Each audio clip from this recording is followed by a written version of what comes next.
சரி, கர்த்தருடைய பரிசுத்த மகிமை உண்டாவதாக. கர்த்தர் நமக்கு நல்லவராக இருக்கிறார். ஒரு வேத வசனத்தை வாசிக்கலாம். 23வது சங்கீதம் 6வது வசனத்தை வாசிக்கலாம். 23வது சங்கீதம் 6வது வசனம். என் ஜீவனுள்ள நாளெல்லாம் நன்மையும் கிருபையும் என்னை தொடரும். நான் கர்த்தருடைய வீட்டிலே நீடித்த நாட்களாய்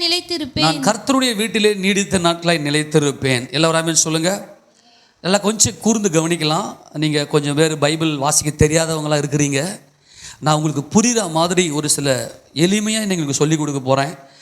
தயவு செய்து தேவனுடைய நன்மையை கொஞ்சம் கூர்ந்து கவனித்து இன்றைக்கி கற்றுக்கொள்ளலாம். கர்த்தர் நமக்கு போதுமானவராக இருக்கிறார். இந்த வசனம் நமக்கு எல்லாருக்கும் மனப்பாடமாக தெரிஞ்சுது. எல்லா சண்டே கிளாஸ் VBSலாம் பார்த்தீங்கன்னா இந்த 23ஆம் சங்கீதத்தை பார்த்தீங்கன்னா பிள்ளைகளுக்கு மனப்பாடமாக சொல்லிக் கொடுப்பாங்க. ஏசப்பா நாமத்துக்கு மகிமையாக இந்த 23வது சங்கீதம் என்பது முழுக்க புதிய ஏற்பாட்டு பார்வையில் தான் எழுதப்பட்டது. இதை நம்ம பல முறை தியானம் செய்திருக்கிறோம். ஞாபகம் இருக்குதா? ஆமேன்.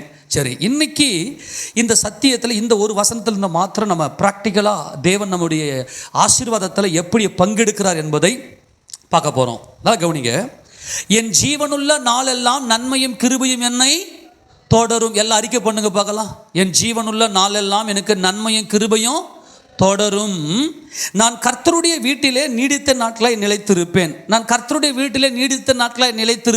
அப்படின்னா என்ன அர்த்தம்னா, நான் மறுரூபம் அடைந்து இயேசு கிறிஸ்துவை போல, இயேசு கிறிஸ்து எப்படி மரித்து சிலுவையில் மரித்து அடக்கம் பண்ணப்பட்டு உயிர்த்தெழுந்து மகிமை அடைந்து பிதாவாகிய தேவனுடைய வலது பாரசத்தில் உட்கார்ந்திருக்கிறாரோ, அதே போல நானும் மகிமை அடைந்து மறுரூபம் அடைந்து கர்த்தருடைய வீடு ஆகிய சீயோன் எருசலேம் என்கின்ற மகிமையில் நீடித்த நாட்களாய் நிலைத்திருப்பேன்.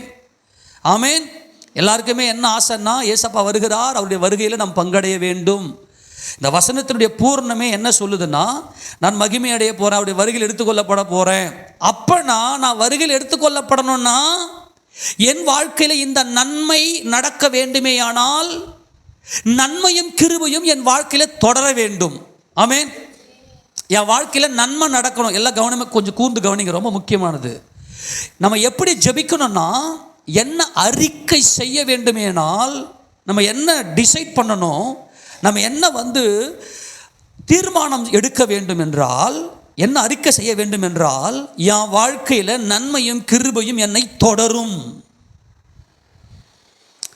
இந்த நன்மை என்றால் கர்த்தருடைய வீட்டிலே நீடித்த நாட்களாய் நிலைத்திருப்பேன், நித்திய ஜீவன். நல்லா புரிஞ்சுக்கணும். நம்ம சபைக்கு வர்றது எதுக்காக வரணும்னா, மறுரூபம் அடைவதற்கு தான் வரும். இயேசு கிறிஸ்துவை போல மறுரூபம் அடைந்து பிதாவை முகமுகமாய் தரிசித்து நித்திய காலமாய் பிதாவோடு கூட வாழ போகிறோம். ஆமேனா?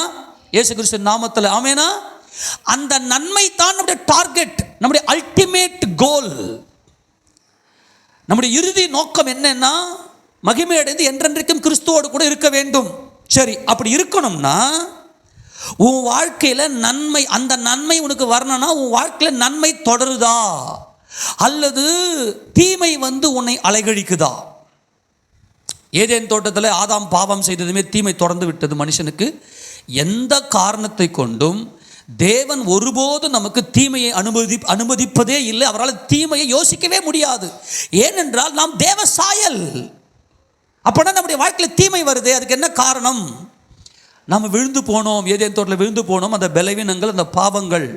ஆனால் இப்போ நம்ம என்ன செய்யணும்னா, கர்த்தர் என் மெய்ப்பராக இருக்கிறார், நான் தாழ்ச்சி அடையேன். கர்த்தர் என் மெய்ப்பர் அப்படின்னா என்ன அர்த்தம்? நல்ல மெய்ப்பன் ஆடுகளுக்காக தம் ஜீவனையே கொடுக்கிறான். ஆமேனா? அப்போ இயேசு கிறிஸ்து எனக்காக ஜீவனை கொடுத்துட்ட பிற்பாடு என்னை தீமை தொடராது, நன்மை மட்டுமே தொடரும் என்று அறிக்கை செய்ய வேண்டும். இதை உணர வேண்டும், இதை விசுவாசிக்க வேண்டும். எத்தனை பேர் இயேசு கிறிஸ்து ரட்சகர்னு விசுவாசிக்கிறீங்க? ஆமேனா? இப்போ நீ என்ன சொல்லணும்? இப்போ தாவீது என்ன சொல்கிறாரு? எனக்கு நன்மை வரும், நன்மையும் கிருபையும் என்கிட்ட எப்பயோ வரப்போகுது அப்படி சொல்லலை. என்னை தொடரும், என்னை கண்டினியூ பண்ணும். என் வாழ்க்கையில் நன்மை மட்டுமே தொடரும்.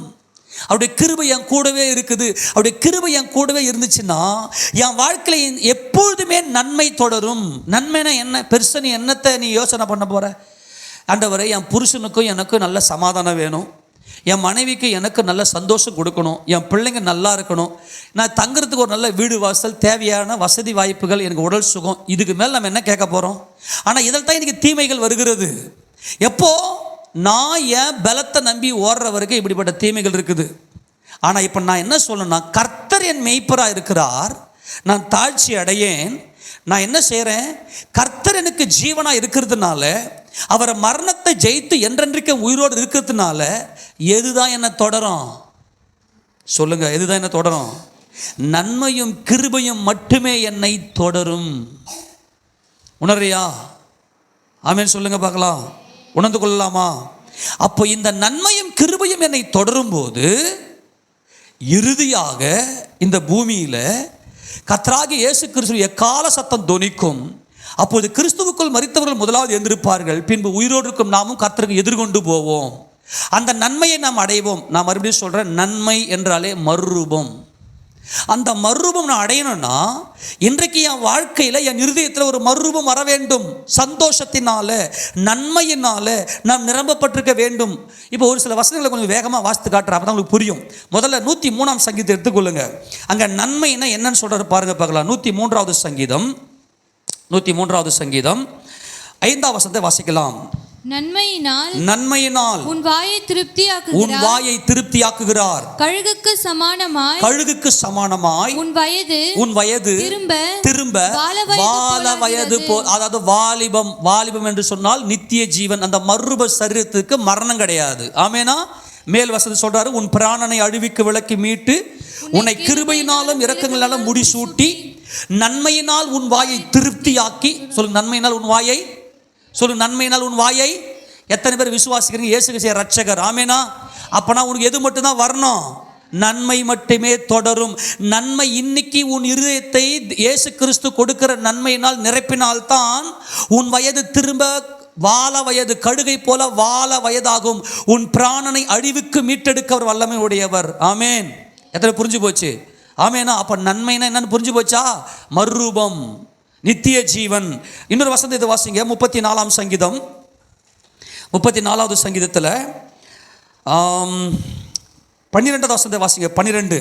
நன்மையை காணும்படி ஜீவனை விரும்பி. எதை விரும்பி? நீ நன்மையை காணணும்னா நீ ஜீவனை விரும்பு, லைக் பண்ணு, டிசைர் பண்ணு.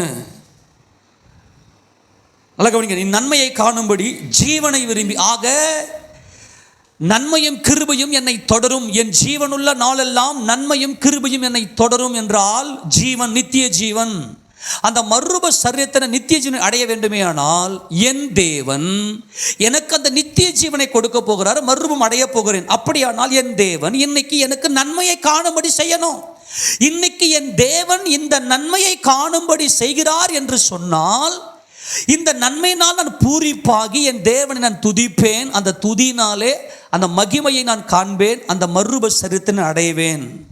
நன்மையை காணும்படி ஜீவனை விரும்பி நீடித்த நாட்களை அபேட்சிக்கிற மனுஷன் யார்?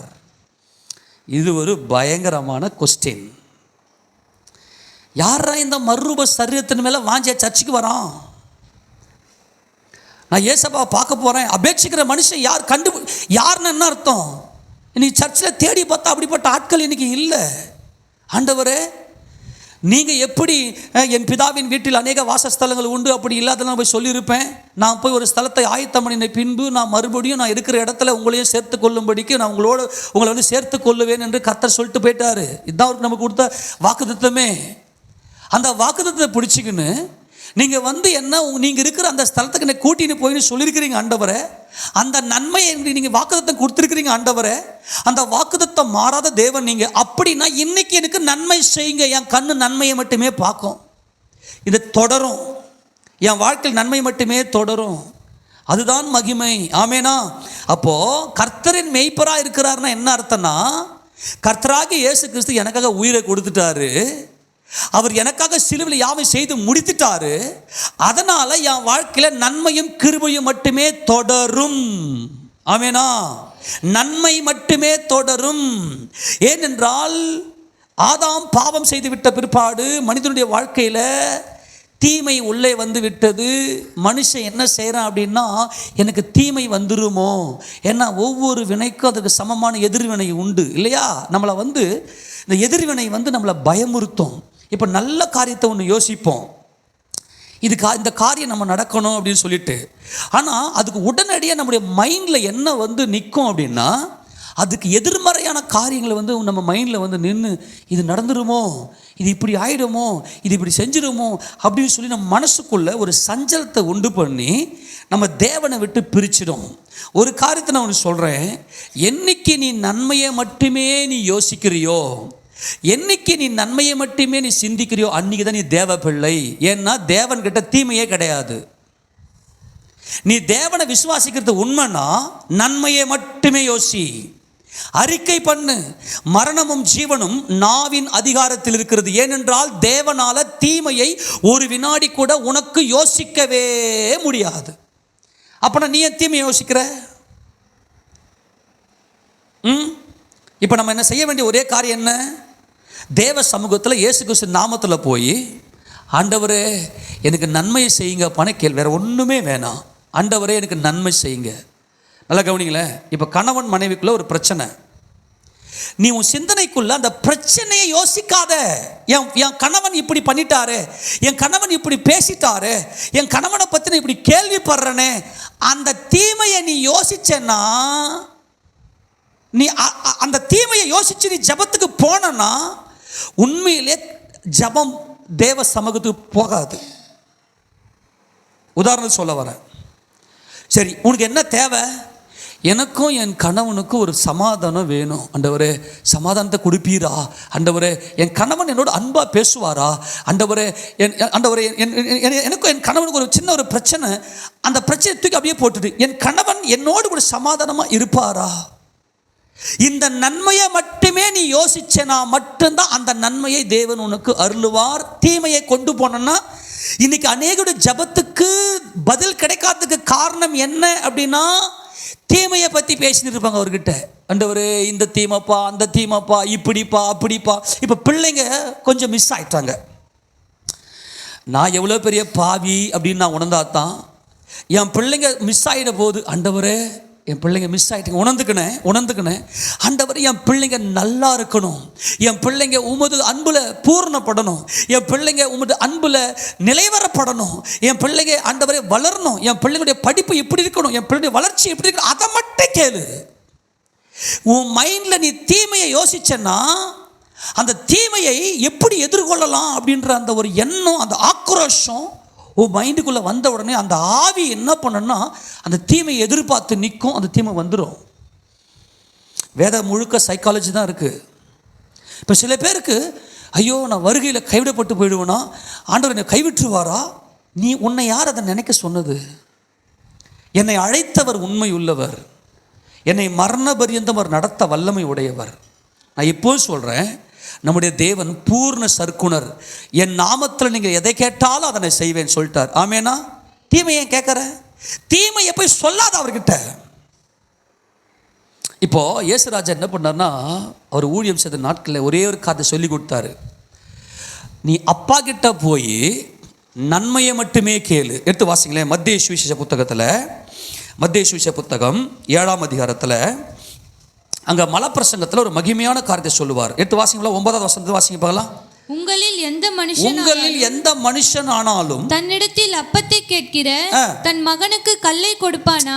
எல்லாம் கவனிங்க. அப்பா கிட்ட போயிட்டு ஒரு புள்ள என்ன கேட்குறான்? அப்பத்தை கேட்குறான். என்னைக்காவது அந்த புள்ள போய் தீமையை கேட்பானா? அப்பா கிட்ட போய் என்னதான் கேட்பான்?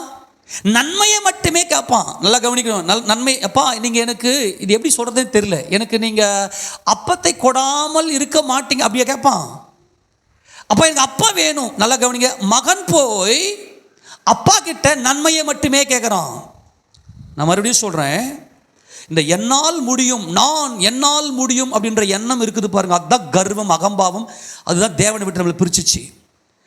அப்படி இந்த நான் என்ற எண்ணம் என் மனசுக்குள்ளே இருக்கிற வரைக்கும் நான் என்ன பண்ணுவேன் அப்படின்னா, தீமையை உட்காந்து யோசிப்பேன். இந்த தீமையை வருமே, இதனை எப்படி மேற்கொள்ளலாம் அப்படின்னு என்ன பண்ணுவேன், என்னுடைய மாம்ச பலத்தை வச்சு நான் யோசிப்பேன். ஆனால் நீ அப்பா கிட்ட போனோன்னா, அப்பா எனக்கு சமாதானம் தேவை, எனக்கு சமாதானத்தை கொடுங்க. பிரச்சனைன்ற வேர்டையை யூஸ் பண்ணாத. அப்பத்தை தான் நீ கேட்கணும், அப்பத்தை தான் கேட்கணும். எனக்கு அப்பத்தை கொடுங்கப்பா, எனக்கு பசிக்குது, எனக்கு சாப்பாடு கொடுங்கப்பா. அப்போது எந்த ஒரு மகனாவது தன் தகப்பன் கிட்ட போயிட்டு எனக்கு அப்பத்தை கொடுங்கப்பா அப்படின்னு கேட்டால் அவன் கல்லை கொடுப்பானா? எந்த அப்பாவாவது தான் பிள்ளைக்கு கல்லை கொடுத்துருக்குறானா? அடுத்தது, மீனை கேட்டால் அவனுக்கு பாம்பை கொடுப்பானா? ஆமே, நீ நன்மையை கேட்குற அப்பா கிட்ட அந்த அப்பா உனக்கு அதே நீ கேட்ட நன்மையே கொடுக்குறாரு. ஆகையால் பொல்லாதவர்களாகி நீங்கள், பொல்லாத நீ பாதியில் வந்தவன், பாதி தான் கொஞ்ச நாள் தான் நீ தகப்பன். ஒரு மாய உலகம், நீ ஒரு பொல்லாதவன். பொல்லாதவர்களாகிய நீங்களே உங்கள் பிள்ளைகளுக்கு நல்ல ஈவுகளை கொடுக்க அறிந்திருக்கும் போது பரலோகத்தில் இருக்கிற உங்கள் பிதா தம்மிடத்தில் வேண்டிக் கொள்ளுகிறவர்களுக்கு நன்மையானவைகளை கொடுப்பது. எதை கொடுப்பது? இந்த வார்த்தையை நல்லா கவனிங்க. தாவீது ஒரு தீர்க்கதரிசி இல்லையா? தாவீது ஏறக்குறைய 1000 வருஷத்துக்கு பிற்பாடு மேசியா வரப்போகிறார். அவருடைய வருகையினாலே எனக்கு எப்படிப்பட்ட காரியம் நடக்குதுன்னா, என்றைக்கு இயேசு கிறிஸ்திய ரட்சகர், அவர் சிலுவையில் என் பாவங்களை சுமந்து தீர்த்தார் என்கின்ற விசுவாசத்துக்குள்ள வருகிறோமோ, என் வாழ்க்கையில் நன்மையும் கிருபையை கண்டினியூ தொடர்ந்துகிட்டா இருக்கு. என் கண்ணு நன்மையை மட்டுமே பார்க்கும். ஆமேனா? ஆமேனா? நான் இப்போ என்ன கேட்குறேன் தெரியுமா? கொஞ்சம் போல்டாக ஓப்பனாக பேசுகிறேன். தன் தகப்பன் கிட்ட நன்மையை கேட்குற ஒரு பிள்ளைக்கு தன் தகப்பன் நன்மையை மட்டுமே செய்கிறாரு. நான் உனக்காக பரிந்து பேசி கொண்டிருக்கிறேன், என் பரமபிதாவானவர் உனக்கு நன்மையானதை மட்டுமே செய்வார். இன்றைக்கி இருக்கிற நிறைய பிரச்சனை என்னென்னா, இன்றைக்கி சோசியல் மீடியாக்கள் நிறைய வந்ததுனால கணவன் மனைவிக்குள்ள சந்தேக பிரச்சனை இன்னைக்கு நிறைய இருக்குது. நான் உங்கள் அன்பாய் சொல்லுகிறேன், அன்பான சகோதரிகளுக்கும் அன்பான சகோதரிகளும் சொல்லுகிறேன், ஏதோ ஒரு காரியம் உங்கள் மனசை ஆழ்த்துது, அல்லது உங்கள் கணவர் மேலே உங்களுக்கு ஏதோ டவுட் இருக்குது. ஒருவேளை யார் கூட செல்ஃபோனில் பேசுகிறாரோ இல்லை ஏதோ ஒன்று பண்ணுறாரோ, நீ அதை மைண்டில் வச்சுக்கின்னு நீ போயிட்டு உள்ளே வச்சு நீ பண்ணேன்னா உன்னால் வெளியவே வரவே முடியாது. அப்படியே நீ நேராக போய், அப்பா என் கணவனை நீர் கொடுத்தீர்,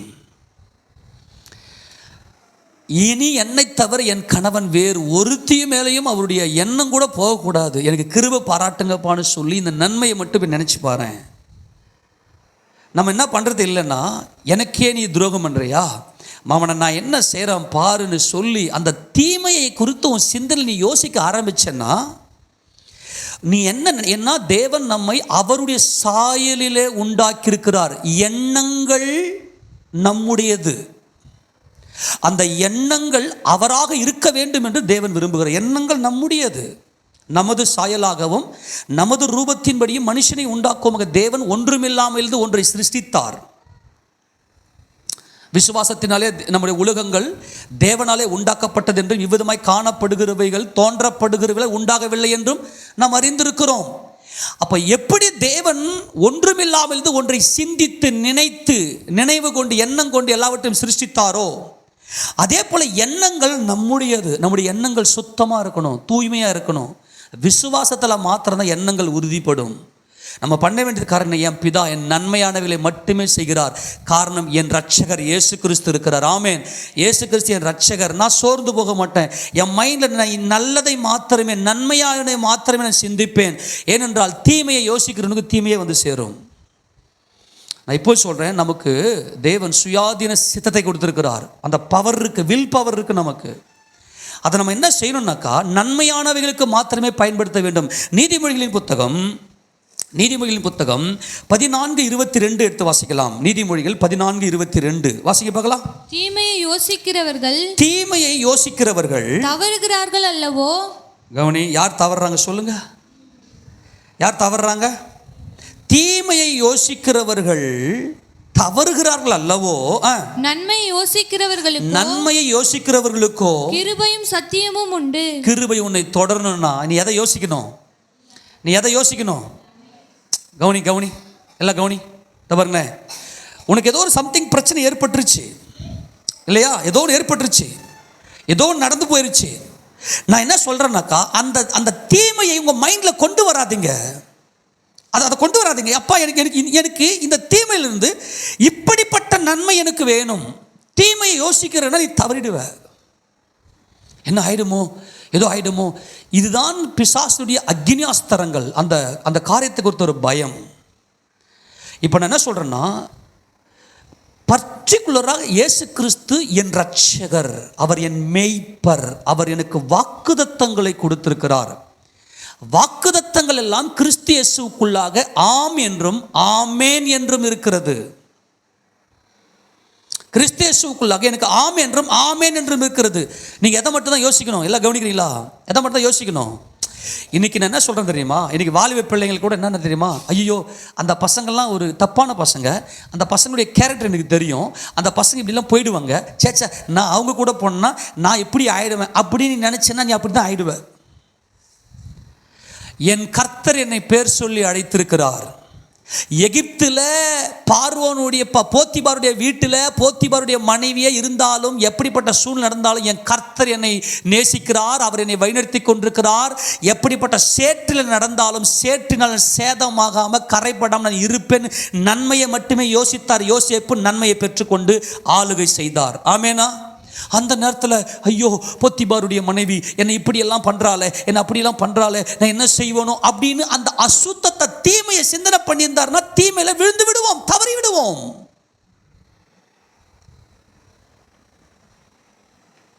ஆனால் யோசேப்புடைய மனநிலை எப்படிப்பட்ட மனநிலை இருந்துச்சுன்னாக்கா, அந்த உறுதி, கர்த்தர் என் மேய்ப்பராக இருக்கிறார், இயேசு கிறிஸ்து என் ரட்சகராக இருக்கிறார், எனக்கு நன்மை மட்டும்தான் தொடரும். ஆமென். தீமையை யோசிக்கிறவங்க தவறிடுவாங்க, தவறிடோட மிஸ் ஆகிடுவாங்க. இன்னைக்கு நிறைய பேருடைய வாழ்க்கையில் என்ன பிரச்சனை தெரியுமா, நான் ஆண்டவர்கிட்ட நெருங்கணும்னு நினைக்கிறேன், என்னால் நெருங்க முடியலையே. காரணம் என்னென்னா, பழைய பாவங்களே வச்சுன்னு உட்காந்துக்கிறது. ஐயோ நான் இதை செஞ்சுட்டேனே, அதை செஞ்சுட்டேனே, இப்படி பண்ணிட்டேனே, அப்படி பண்ணிட்டேனே, நீ எப்படி வெளியே வருவ? இப்போ என்ன சொல்லணும் தெரியுமா, என் பாவத்தை, என்னுடைய இந்த மாம்சத்தை நம்ம நேசிக்கல. இப்போ ஏசப்பாக்குள்ள வந்துட்ட பிற்பாடு அப்படி உள்ள வந்துட்டு எனக்காக சிலுவையில் யாவை செஞ்சு முடிச்சிட்டாரு. இயேசு கிறிஸ்து மகிமை அடைந்திருக்கிறாரு, அவருடைய மகிமை எனக்காக கொடுத்திருக்கிறாரு, அவர் சீக்கிரமாக என்னை மீட்க வர போறாரு. அந்த நன்மையை நான் காண போறேன். இன்னைக்கு என் வாழ்க்கையில் ஒவ்வொரு நன்மையை நான் பார்த்து கொண்டிருக்கிறேன், என் கண்கள் நன்மையை பார்த்து கொண்டிருக்கிறேன். அந்த நன்மையை மட்டுமே நீ யோசி, நன்மையை மட்டுமே யோசி. என் தேவனை கொன்று போட்டால் அவர் மேல் நம்பிக்கையாக இருப்பேன். யோபு சொல்லிட்டு போயிட்டார், என் தேவனை கொன்று போட்டால் நான் அவர் மேல் நம்பிக்கையாக இருப்பேன். கிறிஸ்துவனுக்கு ஜீவன், சாவு தான் எனக்கு ஆதாயம். அந்த சாவை கூட ஆதாயமாக பார்க்குற பார்வை கிறிஸ்துவனுக்கு மட்டும்தான் வரும். சாவு எனக்கு ஆதாயம் சொல்லக்கூடிய மரணத்தினாலாகிலும் ஜீவனாலாகிலும் கிறிஸ்து எனக்குள்ளே மகிமைப்பட வேண்டும் என்று எனக்குள்ள இருக்கிற வாஞ்சை என்று பவுல் சொல்லுகிறார். ஏன் பயம் இன்னைக்கு, ஏன் தீமை, ஏன் இன்னைக்கு இப்படிப்பட்ட ஒரு நெருக்கங்கள்? ஏதோ ஒரு சுச்சுவேஷன், நாளைக்கு ஏதோ சுச்சுவேஷனில் மாட்டிக்க போகிறோன்னு வச்சுங்களேன். இப்போ கவனிங்க, இப்போ உதாரணத்துக்கு நிறைய கடன் பிரச்சனை மாட்டின்னு இருக்கிறீங்க. அந்த கடன் பிரச்சனை இப்போ நம்ம என்ன பண்ணணும்னா, நாளைக்கு ஏதோ ஒரு டியூ கட்ட வேண்டிய சுச்சுவேஷன், ஏதோ ஒரு கடங்காரர் நிற்க போகிறாங்க, கையில் காசு இல்லை, ஐயோ காசு இல்லையே, நாளைக்கு என்ன நடக்கும்னு தெரியலையே, எனக்கு முடியலையே, ஏதோ ஒரு சுச்சுவேஷனுமே மாட்டிக்கணும், தவறிட்டோம். இப்போ ஏசப்பா என் தேவனே, நாளைக்கு நான் இதை செய்யணும், எனக்கு நீங்கள் உதவி செய்யுங்க அப்பா, நீங்கள் பாருங்கள், நான் அந்த நாளில் நான் கம்பீரமாக அந்த கடனை கொடுத்துட்டு நிற்கணும். நல்லா கவனிங்க, மனசை தயவு செய்து உடைக்காதீங்க, நன்மையை மட்டும் யோசித்து அவர்கிட்ட போய் நில்லுங்க. அந்த நன்மையை நம்முடைய தேவனாகிய கர்த்தர் பூரணமாய் நமக்கு கொடுக்க வல்லமை உடையவர். ஏனென்றால் நாம் தேவனுடைய பிள்ளைகள். தேவன் தம்முடைய பிள்ளைகளுக்கு எப்படி தீங்கு நினைப்பார்? தீங்கு நினைக்கிறவன் சத்துரு. அவன் எப்பொழுதுமே நம்ம மைண்டுக்குள்ளே, சிந்தைக்குள்ளே தீங்கை மட்டுமே அனுபவிச்சுனே இருப்பான். நான் சொல்கிற ஒரே காரியம், கிறிஸ்துவின் சிலுவையை நீ நோக்கி பார்த்தால்தான் இப்படிப்பட்ட போராட்டத்திலிருந்து, பிரச்சனையிலிருந்து உன்னால் விடுதலையாகி வெளியே வர முடியும். இயேசு கிறிஸ்து மட்டுமே எனக்கு ஜீவன். அவர் மட்டும்தான் என்னை எல்லா விதமான தீமையிலிருந்தும் என்னை விடுதலையாக்கி நன்மையை காணும்படி செய்கிறவர். ஆமேனா? அப்போ நம்ம செய்ய வேண்டிய ஒரு காரியம் என்ன? நல்லா கவனிங்க. நீதிமொழிகள் புத்தகத்தில் இன்னொரு வசனத்தை வாசிங்க பார்க்கலாம். 11ஆம் அதிகாரம் நீதிமொழிகள் 11:19 வாசிங்க பார்க்கலாம். நீதி ஜீவனுக்கு ஏதுவாகிறது போல் தீமையை பின்தொடர்கிறவன் மரணத்துக்கு ஏதுவாகிறான். ஆக தீமை என்பது என்னது? மரணம். சொல்லுங்க, தீமை என்பது என்னது? இல்லை கவனி, தீமை என்பது என்னது? இல்லை கவனிங்க. அப்போ ஜீவன் என்பது நன்மை, அது நீதி. இப்போ என் ஜீவனுள்ள நாளெல்லாம் நன்மையும் கிருபையும் என்னை தொடரும், நான் கர்த்தருடைய வீட்டிலே நீடித்த நாட்களாய். அப்போ அந்த நீடித்த நாள் உனக்கு வரணும்னா நீ எதை மட்டும்தான் யோசிக்கணும்? ஆமாம், இந்த பாவ உலகத்தில் நம்முடைய பாவத்தின் நிமித்தமாய் நம்ம ஏதோ ஒரு சுச்சுவேஷனில் தவறு செய்துட்ருப்போம். அது நிமித்தமாய் ஏதோ ஒரு தீமை வந்துருச்சு.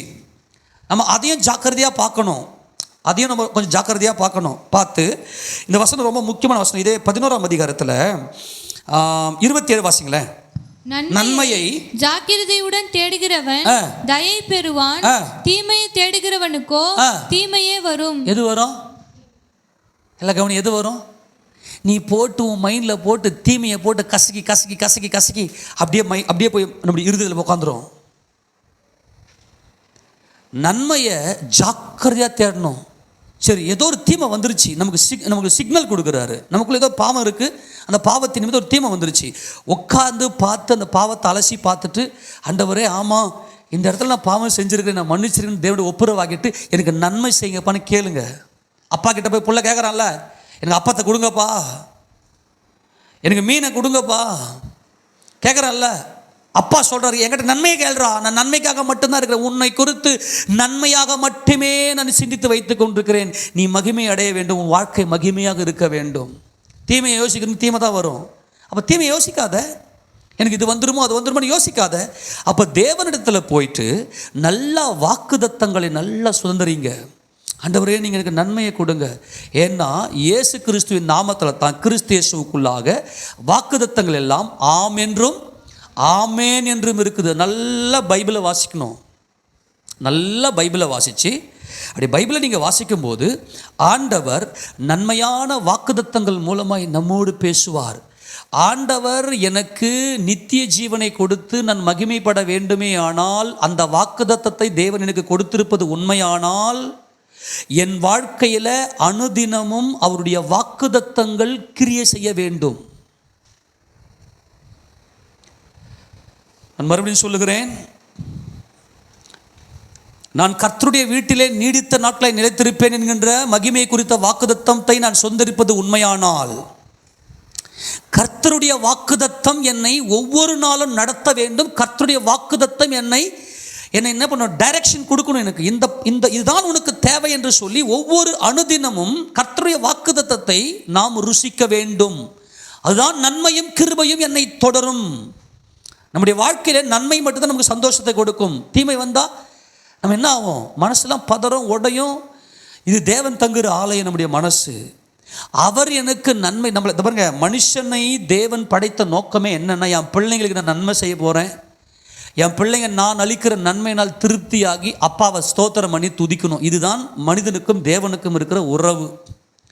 ஆனால் இதுக்கு இடையில தீமை நம்முடைய வாழ்க்கையில் அனுமதித்தது தேவன் அல்ல, மனுஷனை போய் விழுந்துட்டான் தீமையில். ஆனாலும் கர்த்தர் சொல்கிறாரு, நீ தீமையிலே உட்கார்ந்துருக்க வேண்டாம், நீ தீமையை குறித்து சிந்திக்கவும் வேண்டாம், அப்பா நான் இருக்கிறேன், உனக்கு நன்மையை மட்டுமே செய்வேன், தீமையை தயவு செய்து யோசிக்காத. உனக்கு விரோதமாக ஒருத்தர் சூழ்ச்சி பண்ணுறான், நல்லா கவனிங்க, உனக்கு விரோதமாக ஒருத்தர் சூழ்ச்சி பண்ணுறான், மந்திர சூனியமே வச்சுட்டான், இல்லை ஆட்களை செட் பண்ணுறான், இல்லை வஞ்சகமாக உனக்கு வரக்கூடிய நன்மைகளை எல்லாம் ஒருத்தர் என்ன பண்ணுறான்னா, ஏன்னா பிசாசு மனிதர்கள் மூலமாக செயல்படுவான், அவன் மனிதர்கள் மூலமாக டைரக்ட் பண்ணுவான். நீ போயிட்டு அவன் என்ன பண்ணுறான், நான் பார்த்துட்றேன், நான் இதை செஞ்சிடறேன் அதை செஞ்சிடறேன், நீ போய் நின்னா நீ அவுட்டு. இயேசு ராஜா தம்முடைய வாய் திறந்து தெளிவாக பேச, தீமையோட எதிர்த்து நிற்க. அப்போ தீமையோட நீ எதிர்த்து நிற்கிறன்னா அந்த தீமையை நீ சிந்திக்கிற, அப்போ உனக்கு தீமை தான் வரும். அதனால் அந்த தீமையை விட்டுட்டு அப்பா கிட்ட போய் நன்மை, ஆண்டவரே அப்பா எனக்கு இப்படிப்பட்ட சிச்சுவேஷன் வந்திருக்குது, எனக்கு இந்த நன்மையை மட்டும் செய்யுங்கப்பான்னு நன்மையை மட்டும் அப்பா கிட்ட கேளுங்க. எடுத்து வாசி மத்தேயு அந்த மலைப்பிரசங்கம், மகிமையான பிரசங்கம். மலைப்பிரசங்கத்தை கை கொள்றது என்பது பரிசுத்த அபிஷேகம் நமக்கு பூர்ணமாய் கிடைக்க வேண்டும். அப்போ தான் மலைப்பிரசங்கத்தை நம்ம பூர்ணமாக நம்ம கடைபிடிக்க முடியும். 5ஆம் அதிகாரம் 39ஆம் வசனம் வாசி பார்க்கலாம். நான் உங்களுக்கு சொல்லுகிறேன் தீமையோடு எதிர்த்து நிற்க வேண்டாம். தீமையோட சொல்லுங்க, தீமையோட எதிர்த்து நிற்க வேண்டாம், தீமையோடு எதிர்த்து நிற்க வேண்டாம். ஆனால் நம்ம ஒரு காரியத்தை பண்ணும்போது அந்த காரியத்தின் நிமித்தம் அநேக தீமைகளை இந்த உலகத்தில் நம்ம பார்க்குறோமா இல்லையா? அநேக தீமைகளை பார்க்குறோம். நாம் இந்த நல்ல காரியங்களை நடத்துவதற்காக நம்ம கடந்து போகும்போது அதே போல் தீமை நமக்கு வந்துருமோ அப்படின்ற எதிர்மறையான எண்ணங்கள் நமக்குள்ளே வரும். வந்ததும் நம்மளோட மைண்டு என்ன பண்ணோம்னா, தீமை இப்படி வந்துருமே, பாருங்க இந்த தீமை இப்படி வந்துருமே, இந்த தீமை நமக்கு உள்ளே வந்துச்சுனாவே செல்ஃப் அதிகமாகிடும், சுயம் அதிகமாகிடும், மாம்சம் வேலை செய்ய ஆரம்பிச்சிடும், தேவனை விட்டு நம்மளை பிரிச்சிடும். ஏன்னா ஜீவனுக்கு பதிலாக ஜீவனையும், தோலுக்கு பதிலாக தோலையும், தன் ஜீவனுக்கு பதிலாக மனுஷன் எல்லாத்தையும் கொடுத்துருவான். அப்போது இந்த தோலுக்கு என் ஜீவனுக்கு எதுவும் ஆகிடுமோ, என்ன பிரச்சனை வந்துடுமோ அப்படின்ற அந்த தீமையை ஃபஸ்ட்டு உங்கள் மைண்டில் நீங்கள் உள்ளே வச்சிங்கனாவே தேவனுடைய உறவில் விரிசல் ஏற்பட்டுரும். தேவ உறவு நமக்கு ரொம்ப முக்கியம். இயேசு கிறிஸ்து நாமத்தில் நாம் இன்றைக்கு இயேசு ராஜாவை மகிமையாய் ஆராதனை செய்து கொண்டிருக்கிறோம். அந்த துதி நம்முடைய மனசுக்குள்ளே உண்டாகணும்னா தீமையோடு எதிர்த்து நிற்காத. சரி, எப்போ நீ தீமையோடு எதிர்த்து நிற்ப?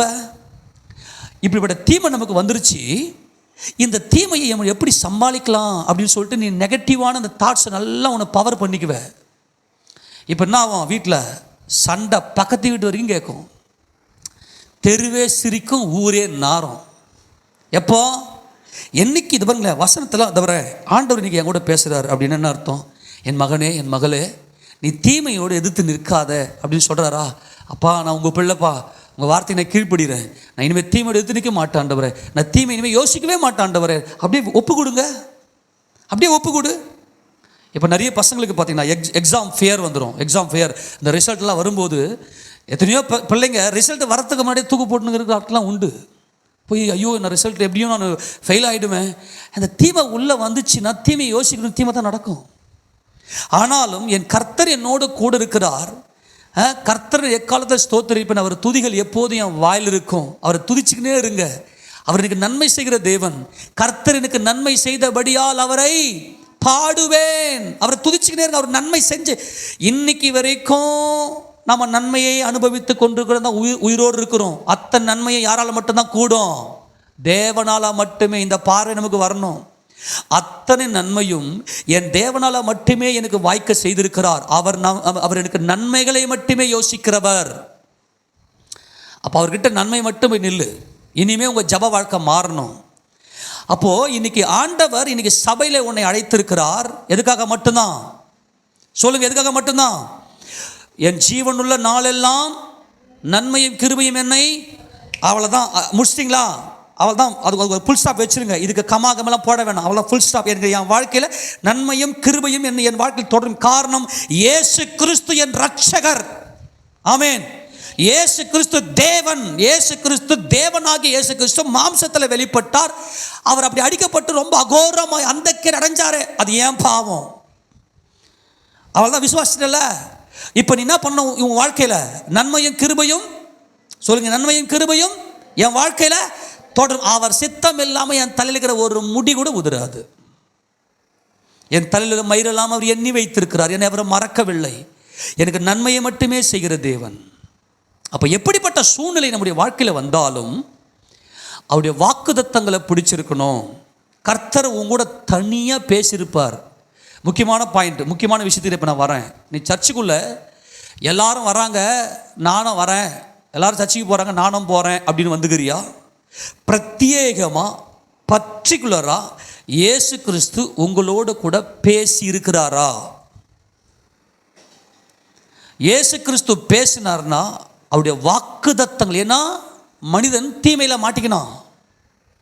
எனக்கு எப்படிப்பட்ட தீமை வருமோ, என் வாழ்க்கை நிற்குமா, நான் முதல்ல வாழ்வேனா, இந்த குடும்பம் நிலைக்குமா அப்படின்ற ஒரு மனம் பதற்றத்தோடு நம்ம முன்னே உலகத்தில் இருந்தோம். இப்போ வாக்குத்தத்தம் வரும், வல்லமையாக பவராக வரும். அது அந்த வாக்குத்தத்தம் உள்ளே வந்ததும் நமக்கு உள்ளே பிறக்கும் பாருங்க ஒரு சமாதானம். அந்த சமாதானத்தை எந்த மனுஷனால் கொடுக்க முடியாது, எந்த சக்தியால் எடுக்க முடியாது. அந்த வாக்குத்தத்தங்களை பெற்றுக்கொண்டு ஒவ்வொரு நாளும் அவருடைய வாக்குத்தத்தங்களை சுதந்திரித்துக் கொள்வதற்கு நன்மைக்காக மட்டுமே போய் நிற்கணும். அப்போ தான் நீ மற்றவங்களுக்கு நன்மை செய்ய முடியும். உன் வாழ்க்கையில் கிறிஸ்து இயேசு நன்மை செய்கிறார் என்று நீ அனுபவித்தால் தான் உன்னால் மற்றவர்களுக்கு நன்மை செய்ய முடியும். இல்லைன்னா உன்னால் பிரச்சனை தான் வந்து நிற்கும். நமக்கு அப்படி அல்ல, இனிமேல் நம்ம அப்படி வாழ போகிறது இல்லை. எத்தனை திருமணம் பண்ணுறீங்க? ஆமேன் சொல்லாமா? இப்போது நான் ஏன் தெரியுமா அதுவங்க, நீங்கள் வேதத்தை வாசிக்கும்போது கர்த்தர் உங்களோட பேசுவார். ஜபம் பண்ணும் போது நம்ம ஆண்டவர்கிட்ட பேசுகிறோம். ஜபம் நான் அடிக்கடி சொல்லுவேன் இல்லையா, ஜபம் பண்ணிட்டு முடிச்சுட்டு கம்முன்னு அப்படியே கொஞ்ச நேரம் அப்படியே தியானம் பண்ணுங்க. அப்படியே தியானம் பண்ணி அப்படியே ஆண்டவர் அப்படியே உங்கள் மைண்டில் கொண்டு வாங்க. அப்பா உமக்கு ஸ்தோத்திரம். இப்போ அவர் பேசுவார். ஜபம் என்பது கான்வர்சேஷன். அது வெறும் பெட்டிஷன் கிடையாது. பெட்டிஷன் கொடுத்துட்டு வந்துடுறியே, அது கான்வர்சேஷன். இப்போ நம்ம ஊரில், இப்போ நம்ம ஏரியாலாம் பார்த்தீங்கன்னா இந்த ஜமாபந்தின்னுவாங்க இல்லையா, ஜமாபந்தின்னு ஏதோ ஒன்று வைப்பாங்க. அப்போ என்ன பண்ணுவாங்கன்னா, இப்போ மற்ற நாட்களில் கலெக்டர் ஆஃபீஸில் மனு கூட அப்படி வாங்கிட்டு போயிடுவாங்க. அது பெட்டிஷன். அது என்ன பண்ணுங்க, அது ஒன் வே டிராஃபிக். வாங்கிங்க, அவர் எப்போ பார்ப்பாரோ பார்க்க மாட்டாரோ. நம்ம ஆண்டவர் பெட்டிஷன் வாங்குறவரில் கான்வர்சேஷன், நம்மோடு உரையாட விரும்புகிறார். நீ உரையாட அவர்கிட்ட போய், அவர் உறவாடுகிறார். நம்ம என்ன பண்ணுறது இல்லைன்னா, கட ஏன்னா வேலைக்கு டைம் ஆயிடுச்சு, நிறைய வேலைகளை வச்சுன்னு உட்காந்துட்டு போய் என்ன பண்ணிருப்போம், ஆண்டு சமயத்தில் உட்காந்துருப்போம். அவர் சமூகமே என் நன்மை. ஆமேனா? அவர் நான் அறிந்திருப்பதே எனக்கு நன்மை. அவர் என் உள்ளத்தில் வந்ததே எனக்கு நன்மை. அவர்கிட்ட போய் கொஞ்சம் எல்லாத்தையும் விட்டுட்டு அப்படியே கொஞ்ச நேரம் பேசுங்க. பேசிட்டு அப்படியே மெல்ல அப்படியே அமைதியாக உட்காருங்க. ஒரு 5 நிமிஷமாவது உட்காருங்க. அப்படியே ஸ்தோத்திரம் பண்ணுங்க. அப்படியே அப்பா நம்ம உள்ளத்தில் வந்து பேசுவார். நம்முடைய பயத்தெல்லாம் நீக்குவார். நமக்குள்ள இருக்கிற போராட்டத்தெல்லாம் நீக்குவார். அப்படியே இதெல்லாம் அனுபவிச்சாதான் என்ன, இது ஏதோ ஒரு மூளை சலவையா? இது என்ன மூளை சலவை? இது விசுவாசத்தின் தெளிவு. நிறைய பேர் என்ன நினைக்கிறாங்க தெரியுமா, இது மூளை சலவை மாதிரி பேசுகிறாங்க. இது வந்து எப்படி சொல்கிறது, மோட்டிவேஷ்னல் ஸ்பீச் இல்லை, தெளிவான பாதை. மோட்டிவேஷ்னல் ஸ்பீச் என்பது என்ன தெரியுமா, நீ உன்னால கூடும், நீ போ அப்படின்னு சொல்லி மானசீகமாக தள்ளுறது. இது உரையாடல், இது உறவாடல். இது தேவன் நம்மகிட்ட என்ன எதிர்பார்க்கிறார் என்பது இதை புரிஞ்சுங்க முதல்ல. ஏன்னா எப்பவுமே ஒரு நல்ல காரியத்தை யோசிக்கும் போது நமக்கு தேவன் கொடுக்கும்போது நெகட்டிவ் உள்ள வந்துடும். அதுதான் இதெல்லாம் சொல்ல வேண்டியிருக்கு. அவர் நம்மோடு உறவாட விரும்புகிறார். நான் உனக்கு நன்மையை மாத்திரமே யோசிக்கிறேன்பா. இப்போ யாக்கோபு என்ன பண்ணுறாரு, சீரியா தேசத்தில் போகிறாரு, வெறும் கோலும் கையுமா போகிறாரு. ஆண்டோடைய வாக்குதத்த, கோல் என்பது வாக்குதத்தம். ஆமேனா? பல முறை சொல்லியாச்சு, கோல் என்பது வாக்குதத்தம். அங்கே ஈசாக்கு ஆசீர்வதிக்கும் போது ஈசாக்குடைய சொத்து எல்லாம் ஏசா அனுபவித்துக் கொண்டிருக்கிறார். ஆனால் யாக்கோபு சேஷ்டபுத்திர பாகம், சேஷ்டபுத்திரன் என்பது கிறிஸ்து இயேசு. கிறிஸ்து இயேசு சர்வ சிருஷ்டிக்கும் முந்தின பேரு. கிறிஸ்து இயேசுவே வாக்குதத்தம். அவரே சர்வத்துக்கும் ராஜாதி ராஜா. அவரை குறித்த வாக்குதத்தம் மாத்திரம் எனக்கு போதும். இயேசு கிறிஸ்து என் ஜீவன். அதுதான் அங்கே யாக்கோபு வெறும் கோலை மட்டும் வாங்குது. சேஷ்டபுத்திர பாகத்தின் மேல் ஆசைப்படுறது காரணம் என்னன்னா, சர்வ சிருஷ்டிக்கும் முந்தின பேரு. இயேசு கிறிஸ்து தேவன். தேவனை ஒருவனும் ஒரு காலம் கண்டதில்லை. இயேசு கிறிஸ்து வார்த்தையானவர். அவரை பார்க்க முடியாது. ஆனால் அவருடைய அன்பு என்னை நெருக்கி ஏவுகிறது. ஆமேனா? கிறிஸ்துவின் அன்பு என்னை நெருக்கி ஏவுகிறது. அவர் அடிக்கப்பட்டாரே, சர்வ சிருஷ்டிக்கும் முந்தின பேரு ஆனாரே, சேஷ்டபுத்திரன் ஆனாரே. அந்த சேஷ்டபுத்திர பாகம்தான் ஜீவனே. ஆக யாக்கோபு என்ன செய்தார் என்றால், வாக்குத்தத்தத்தை வாங்கி கொண்டு அப்பா கிட்ட பெற்றுக்கொண்டு வெறும் கோலும் கையுமா யோர்தானை கடந்து போயிட்டார்.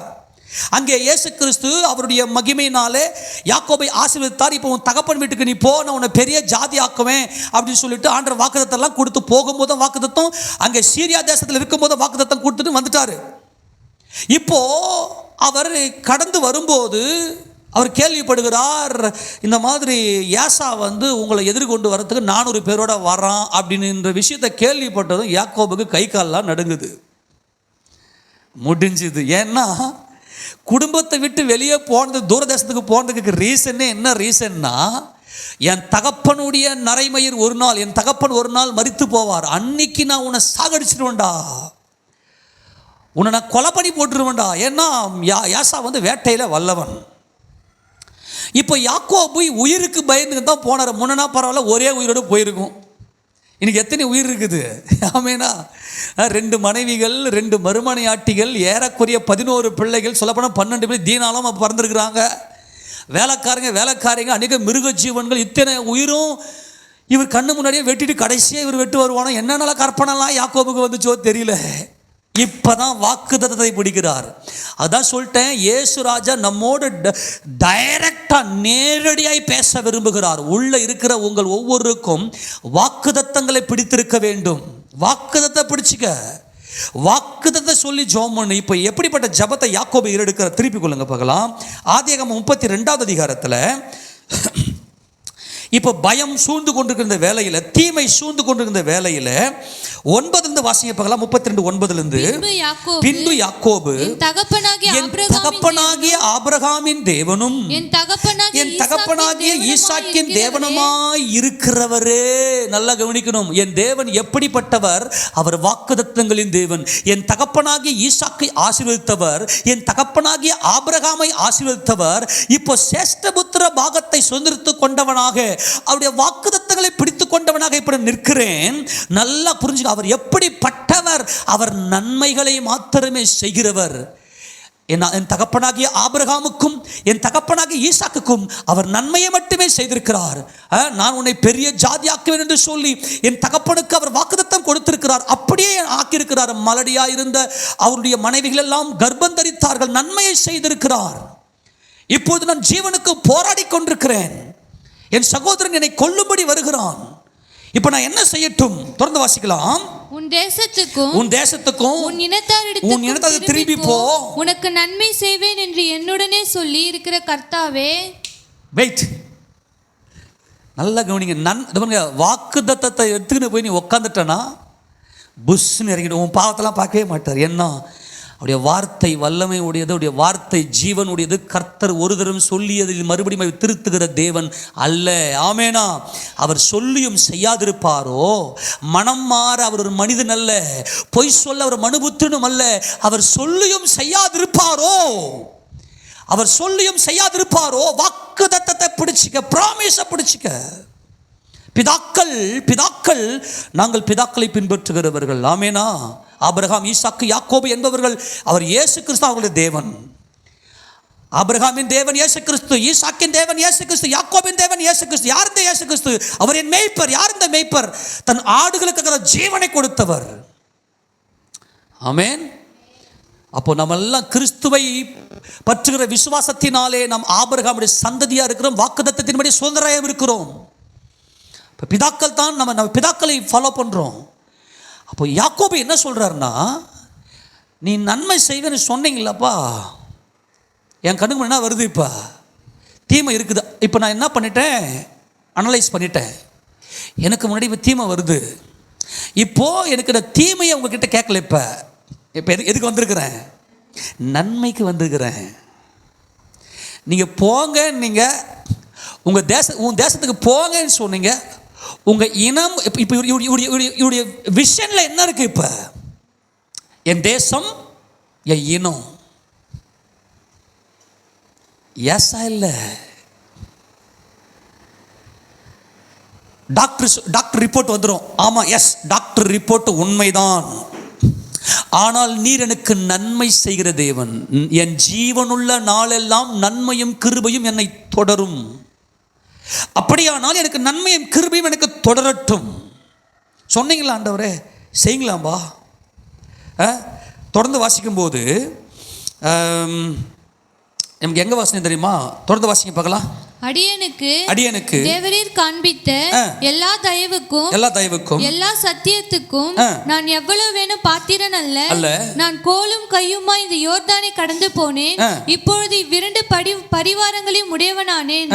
என் சகோதரனாகிய ஏசாவின் கைக்கு என்னை தப்புவியும்.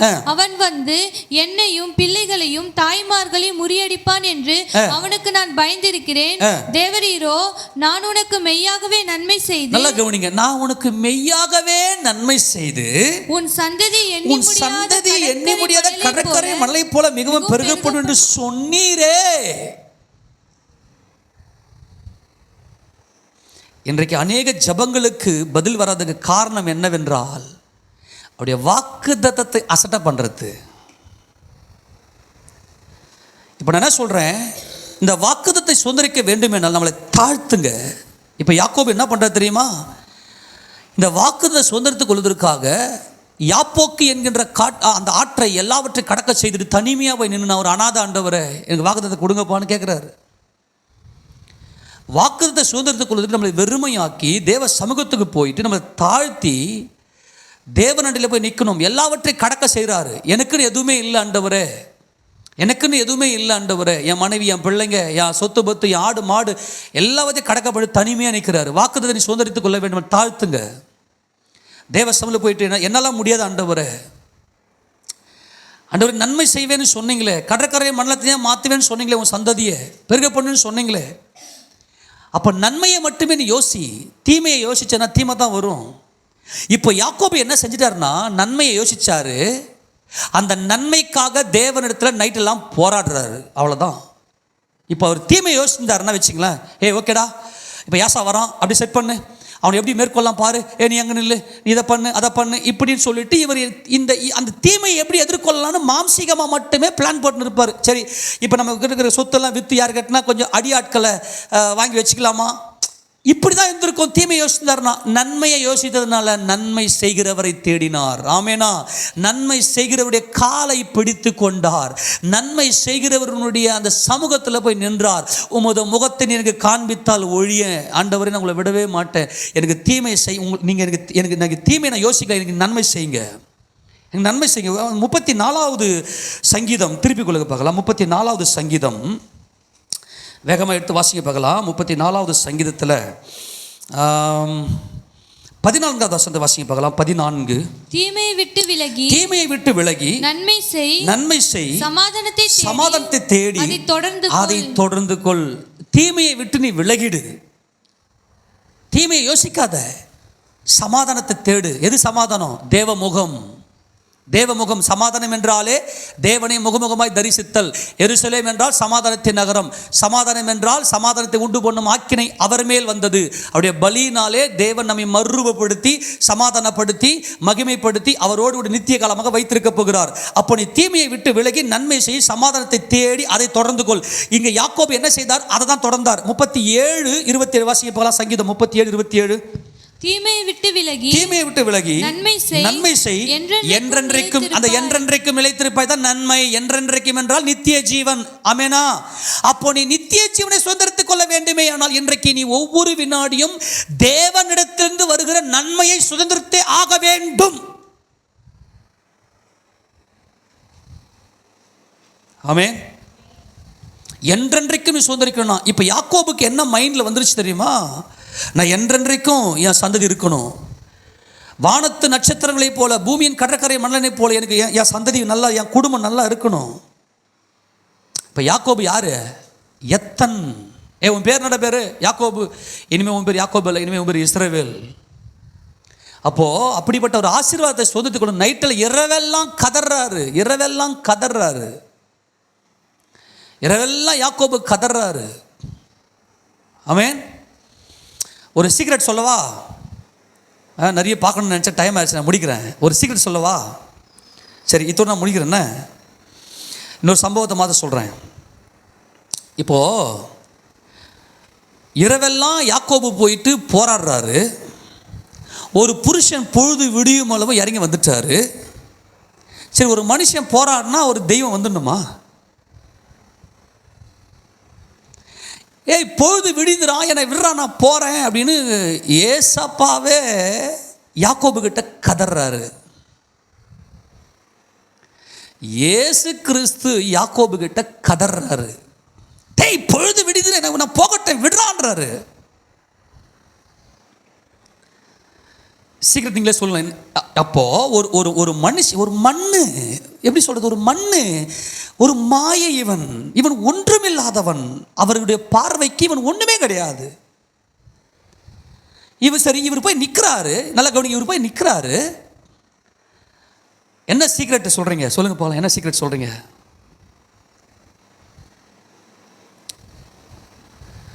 சொல்லவா? யாக்கோபுக்குள்ள ஒரே ஒரு சீக்ரெட் தான். நான் அனாதை ஆண்டவரே. நான் மரித்தவனைப் போல எல்லாராலும் மறக்கப்பட்டிருக்கிறேன். உடைந்து போன பாத்திரத்தை போல எரியப்பட. என்னைக்கு அனாதைன்னா எதுவுமே இல்லாதது. அண்ட சராசரங்களையும் படைத்தவர் நீர். என் இயேசு கிறிஸ்துவே எல்லாம். யாப்போக்கு என்றால் வெறுமை. யாப்போக்கு ஆற்றை கடக்க பண்ணினாரே, உங்கள் மைண்டில் உங்கள் இருதயத்தில் என்னுடையது, நான் என்னுடையது, எனக்கு இப்படிப்பட்டது, எனக்கு இதெல்லாம் வேணும்னு உன் மாம்சத்தில் நினைக்கிற வரைக்கும் உனக்கு நன்மையே வராது. உன்னுடைய இருதயத்தில் அப்படியே உன்னை எம்டி பண்ணி, இயேசு ராஜாவுக்கு முன்பதாக நீரே சர்வத்தையும் உண்டாக்கின சர்வ வல்லமையுள்ள ராஜா, நான் அனாதை. ஆனால் நல்ல கவனிங்க, நீர் சர்வ வல்லவர், நான் அனாதை. அதனால தான் அந்த ஆற்றை எல்லாத்தையும் கடக்க பண்ணினார். நீ எந்த அளவுக்கு தேவனுக்கு முன்பதாக போயிட்டு, ஏன்னா தேவன் நம்முடைய இருதயத்தில் வாசம் பண்ணுவதற்காகத்தான் நம்மளை படைச்சார். வானங்களும் வானாதி வானங்களும் அவரை கொள்ளாது. அப்படியானால் என்னுடைய இருதயத்தில் உங்களுடைய இருதயத்தில் தேவனை பரிசுத்தம் பண்ணுங்கள். இதெல்லாம் கொஞ்சம் சீக்ரெட், ரொம்ப முக்கியமானது. இப்போ நான், என் மனைவி, என் பிள்ளைங்க, என்னுடைய ஆடு மாடு இதெல்லாம் போகுமே அப்படின்ற கான்செப்ட் இந்த யாக்கோபுக்குள்ளே இருந்துச்சு. யாப்போக் என்றால் அதை கடக்க பண்ணுறது. 8 வாசிங்க பார்க்கலாம் அந்த வசனம் மாத்திரம். 32 தானே, 32ஆம் அதிகாரத்தில் 22 வாசிக்க பார்க்கலாம். ராத்திரியில் எழுந்திருந்து தன் 2 மனைவிகளையும் தன் 2 பணிவிடைக்காரிகளையும் தன்னுடைய 11 குமாரரையும் கூட்டிக் கொண்டு யாப்போக்கு, ஆமென் சொல்லுங்க, என்னது? எம்டி பண்ணாரு. வெறுமை. யாப்போக்கு என்றால் எம்டியிங், வெறுமையாக்கு, வெறுமை. சொல்லுங்க பார்க்கலாம். பாருங்க எல்லாம் ஒரு சீக்கிரம் கவனிங்க. இதுக்கு ஒரு ஸ்டேஜ் இது. கவனிங்க பார்க்கலாம். பாருங்க, ஆழ் மனதில் இந்த நான் என் அப்படி இருக்கும். அதான் இன்னைக்கு நிறைய பேருக்கு தீமை வந்து சேருது. யாக்கோபுக்கு இந்த இடத்துல என்ன நடந்துச்சு தெரியுமா? நீங்கள் மட்டும் நான் ஒரு அநாதன்றத்தை வந்து உங்கள் ஆழ் மனசில் கிறிஸ்துவை முன்னாடி வச்சு, ஏன்னா அவரே சர்வத்துக்கு ராஜாதி ராஜா, ராஜ்யமும் வல்லமையும் மகிமையும் என்றென்றைக்கும் என் கர்த்தராகிய இயேசு கிறிஸ்துவுக்கே உண்டாகட்டும். ஆமென் சொல்லுவோமா? எல்லா வல்லமைகளும் அவருடையது. நம்ம அவர் கொடுத்ததை என்னுடையதுன்னு சொல்லிட்டோம். அவர் கொடுத்ததுன்றத பார்வை பார்க்கல, அவர் கொடுத்தது. ஏன் இன்னைக்கு நம்முடைய வாழ்க்கையில் தீமை வருகிறது என்றால், தேவனை பார்க்கிற அந்த பார்வை நமக்கு இல்லை. இப்போ நல்லா கவனிங்க. என்ன, அவர் சமூகத்துக்கு போயிட்டு வாக்குத்தத்தங்களை பிடிச்சிக்கின்னு அவர் சமூகத்தை உட்காந்துட்டு எம்டி பண்ணி, நான் ஒரு அனாதை என்ற மனசு சொல்லும். ஒரு மனசு சும்மா மைண்டில், இந்த மூளை அறிவில் அல்ல, நம்முடைய மனதில் போயிட்டு நான் ஒரு அனாதை அப்படின்னு சொன்னால் என்னை படைத்தவர் என்னை அள்ளிக்குவார். இஸ்ரவேல் என்பது தேவனுடைய உன்னத, தேவனுடைய நித்தியமான, அவருக்கு உள்ளிருக்கக்கூடிய அவருடைய ராஜ்யத்தை குறித்த ரகசியம்தான் இஸ்ரவேல்.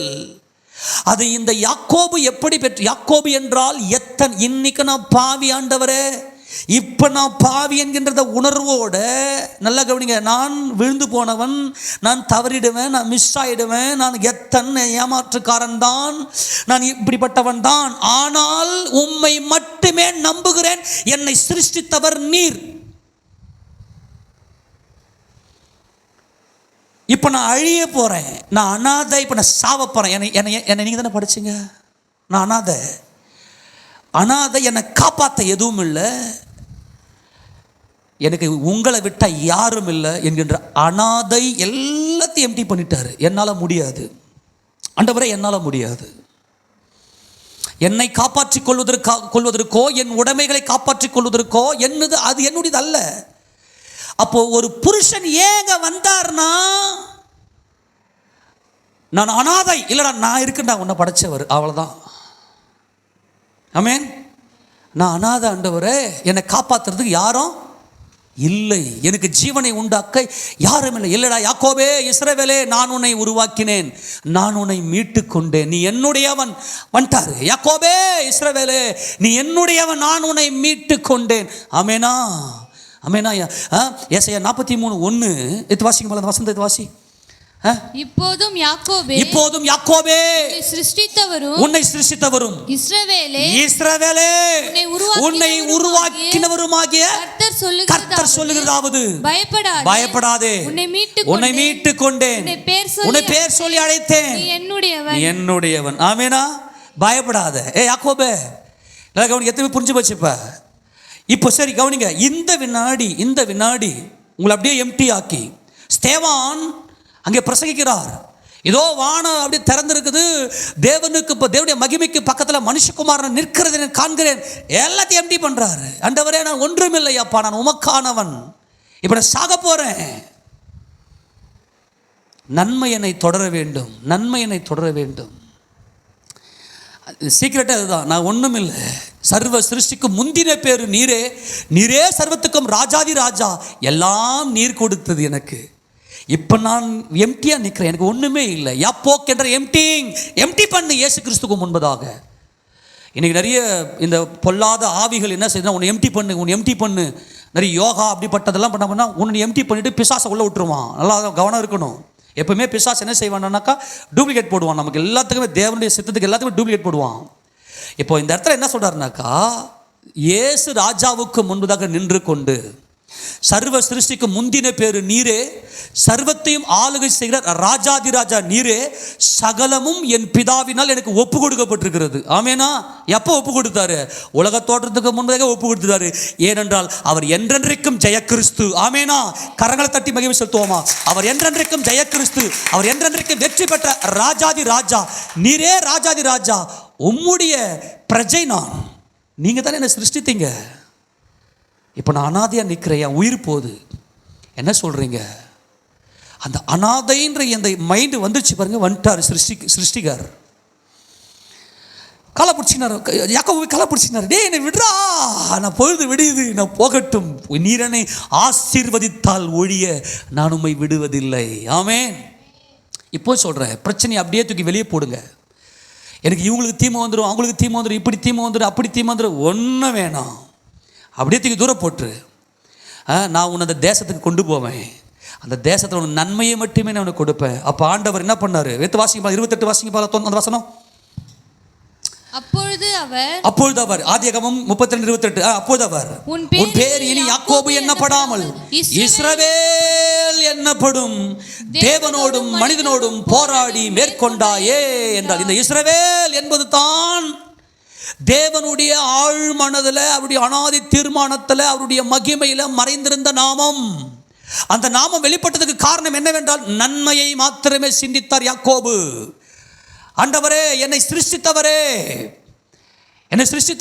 சர்வ வல்லவரே, சர்வத்துக்கும் ராஜாதி ராஜாவா இருக்கிறவரே, உன் சந்ததி வானத்து நட்சத்திரங்களைப் போல் இருக்கும் என்று வாக்குத்தத்தம் கொடுத்தவரே, பூமியின் மண்டலத்தினை பெருகிருக்கும் என்று சொல்லி ஆண்டவரே என்னை மகிமைப்படுத்தின மகிமையின் ராஜாவே, எனக்கு நன்மை செய்யும். நன்மைக்காக போராடினார். நீ நன்மைக்காக போராட வேண்டும், நன்மை செய்கிறவரை மட்டுமே நோக்கிப்பார். எத்தனை பேருக்கு விடுதலை? எங்கே தப்பு பண்ண தெரிஞ்சு போச்சா? ஆமாம், எங்கே தப்பு பண்ணுறோம்? இன்றைக்கும் அதுதான் பிரச்சனை இன்னைக்கு. ஆக இந்த இடத்துல நமக்கு என்ன சொல்கிறோன்னா, அவருடைய சமூகத்தை போய் பிடிச்சிங்க, நன்மை தொடர்ந்து கொண்டே இருக்கும், அவருடைய கரம் நம்ம கூடவே இருக்கும்.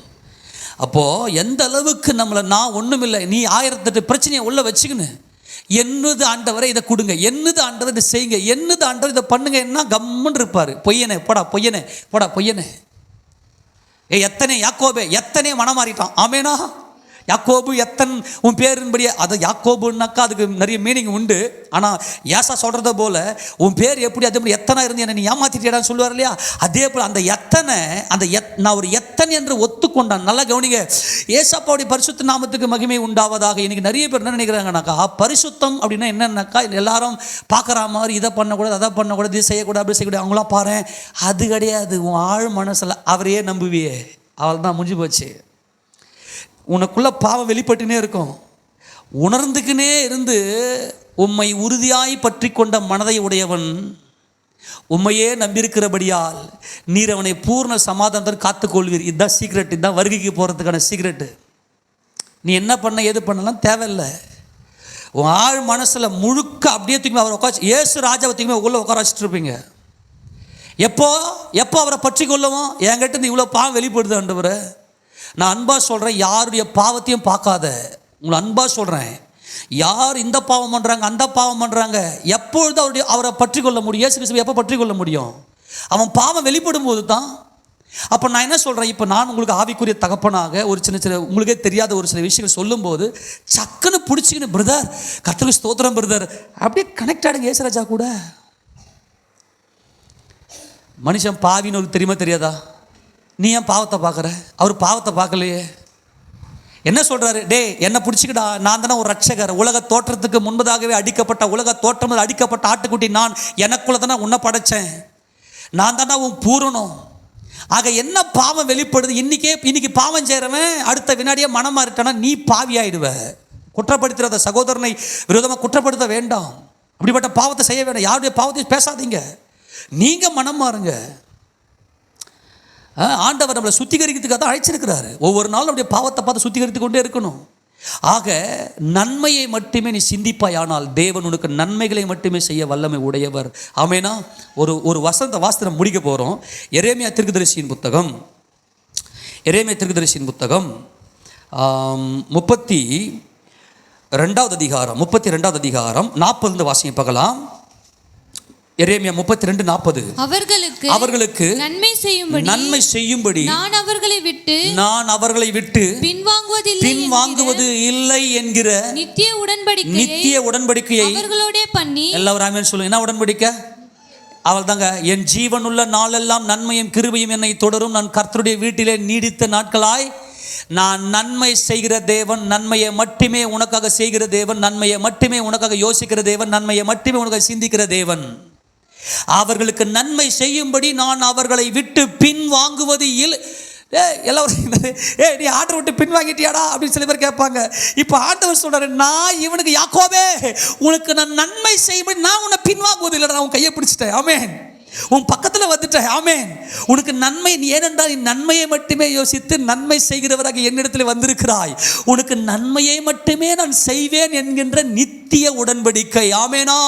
இந்த நித்திய உடன்படிக்கையை அவர்களோட பண்ணி அவர்கள் என்னை விட்டு அகன்று போகாதபடிக்கு எனக்கு பயப்படும் பயம் அவள் இருதயத்திலே வைத்துதான் தேவ பரிசுத்தம். ஆமென். அவரே நமக்கு, தேவனுக்கு பயப்படுற பயத்தை அவரே கொடுக்கணும். அப்பா உனக்கு பயப்படுற பயத்தை நீங்க கொடுங்கப்பா, அதை போய் கேளுங்க. அப்புறம் அவர்களுக்கு நன்மை செய்யும்படி அவர்கள் மேல் சந்தோஷமா இருந்து. ஆமென்.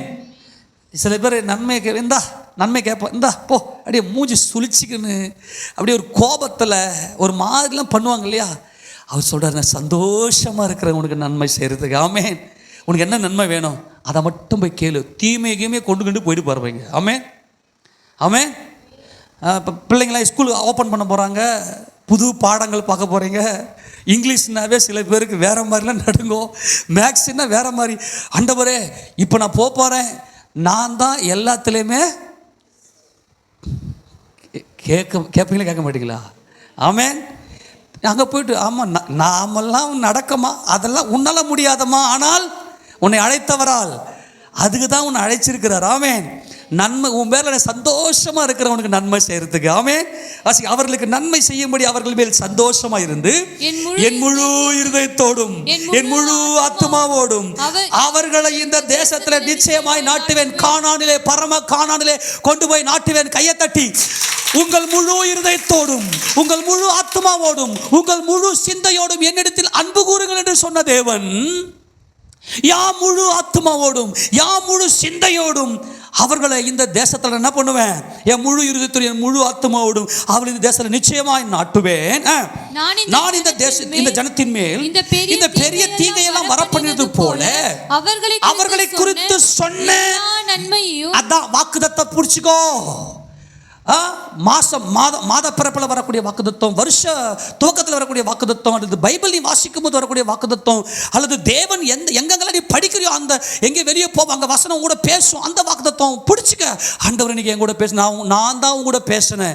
நான் சொன்ன இந்த வாக்கு நான் சொன்னேன், ஏனென்றால் அவர் ஒரு முறை சொல்லியதில் மறுபடியும் போய் திருத்துகிற தேவன் அல்ல.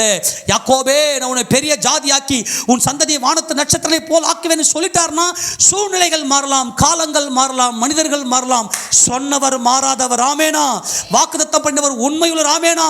அதுக்கு தான் சொல்லிட்டேன், கிறிஸ்து இயேசுவுக்குள்ளாக இயேசுவின் நாமத்தில் இயேசு கிறிஸ்துவின் நாமத்தில் நீங்க நம்ம போய் நிற்கும் போது எல்லா வாக்குத்தத்தங்களையும் நாம் சுதந்திரித்துக் கொள்ளுவோம். தொடர்ந்து வாசிக்க போலாம். அவர்களை குறித்து சொன்ன எல்லா நன்மையும் அவர்கள் மேல் வர பண்ணுவேன் என்று கர்த்தர் சொல்லுகிறார். கரங்களை தட்டி மகிமை செலுத்துவோமா? அல்லேலூயா. பரிசுத்த நாமம் மகிமைப்படுவதாக. மனுஷனும் மிருகமும் இல்லாதபடிக்கு பாழாய் போயிற்று என்றும் கல்தேயரின் கையிலே ஒப்பு கொடுக்கப்பட்டு போயிற்று என்றும் நீங்கள் சொல்லுகிற இந்த தேசத்தில் நிலங்கள் கொல்லப்படும். ஆமென். எதெல்லாம் நீ இழந்தையோ அதையெல்லாம் என் தேவன் திரும்ப பல ஆயிரம் மடங்கு திரும்ப வட்டி போட்டு கொடுக்கிறார். ஆமேனா? எல்லாரும் ஆமென் சொல்லுவோமா? அப்ப அப்படிப்பட்ட மகிமையின் தேவன் எப்படிப்பட்ட நன்மையை திருப்தி ஆக்குகிறார்? எரேமியா தீர்க்கதரிசியின் புத்தகம் 31வது அதிகாரம் அதுல 12 வாசிக்க, தொடர்ந்து வாசிக்க பார்க்கலாம். அவர்கள் வந்து இல்ல 11 வாசிங்க. கர்த்தர் யாக்கோபை மீட்டு அவனிலும் பலத்தவனுடைய கைக்கு, இத தீமை அவனுடைய பலத்தவனுடைய கைக்கு அவனை நீங்களாக்கி விடுவிக்கிறார். அவர்கள் வந்து சீயோனின் உச்சியிலே கம்பீரித்து கர்த்தர் அருளும் கோதுமை, திராட்சரசம், எண்ணெய், ஆட்டுக்குட்டிகள், கன்றுக்குட்டிகள் என்பவர்களாகிய இந்த நன்மைகளுக்காக ஓடி வருவார்கள். அப்பா கிட்ட ஓடு. ஆமென். அவர்கிட்ட ஓடு, உரிமையா கேளு. அப்பா கிட்ட போய் எப்படி கேட்பான்? புள்ள கொடுப்பாரா கொடுக்க மாட்டாரா? என்னைக்காவது உங்கள் அப்பா கிட்ட போய் நீங்கள் சந்தேகப்பட்டு கேட்டுக்கிறீங்களா? இது செய்வாரா செய்ய மாட்டாரா? இல்லை என்ன அவர் நினச்சி தான் இருக்கிறாரா? நீ போய் நிற்கும் போதே அவர் எங்கள் அப்பான்ற மைண்ட் இருக்குல்ல, ஓடி வருவாங்களாம். உனக்கு என்னென்ன நன்மை வேணும்? ஜபத்தில் ஓடுங்க, அவர்கிட்ட ஓடுங்க, அவர் சமூகத்துக்கு ஓடுங்க. நான் அளிக்கிற இந்த நன்மைகளுக்காக அவர்கள் ஓடி வருவார்கள். அவர்களுடைய ஆத்துமா நீர்ப்பாய்ச்சல் தோட்டத்தை போல் இருக்கும், அவர்கள் தொய்ந்து போவதில்லை. அப்பொழுது கன்னிகைகளும் வாலிபரும் முதியோரும் கூட ஆனந்த களிப்பாய் மகிழ்வார்கள். நான் அவர்கள் துக்கத்தை சந்தோஷமாக மாற்றி அவர்களை தேற்றி அவர்கள் சஞ்சலம் நீங்க அவர்களை சந்தோஷப்படுத்துவேன். ஆசாரியர்களின் ஆத்துமாவை கொழுமையானவையினால் பூரிப்பாக்குவேன். என் ஜனங்கள் நான் அளிக்கும் நன்மையினால் திருப்தி ஆவார்கள் என்று கர்த்தர் சொல்லுகிறார். எல்லாரும் முழங்கால் படிட்டு, ஆண்டவரே நீர் அளிக்கிற நன்மையினாலே நாங்கள் திருப்தி ஆவோம் ஆண்டவரே. எல்லாரும் ஒரு மனதாக